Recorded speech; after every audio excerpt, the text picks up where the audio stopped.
Okay, today we are going to talk about the dip for the triceps. When it comes to the dip, there are two different versions. There's one that focuses primarily on the triceps, and then there's another one that focuses primarily or partially, if not majority, on the chest. I'm going to show you both variations today. When you're doing triceps, you will remain up and down. Okay? Your visual cue is to make sure that this shoulder doesn't go below this elbow.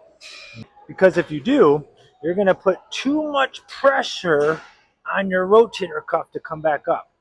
Let's do this again. And I'm sorry about the little blurriness here. I got a little condensation in my camera lens jumping in the cold plunge. Don't do that. We want to come straight up and down for the triceps. Cross your legs, keep them together, but stay straight like you're doing a pencil dive.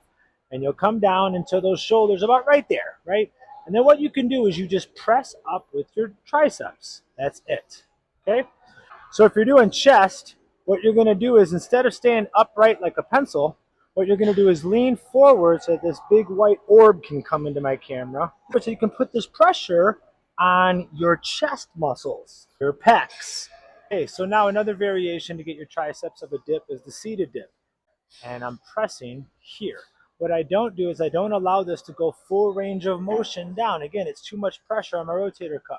And I'm trying to not let my elbows go out, trying to suck my elbows in and press. Okay? Outside of the regular dip, we have an assisted dip. Okay? Sometimes these machines, they have pads that you can lean on with your knees. Nonetheless, you still must go out for chest and you go in for triceps. This is a standing version, so I can't really put my knees on it. And again, I don't go further down. My shoulders don't go further than my elbows. And then you press yourself back up. This is for someone that can't do this unassisted yet.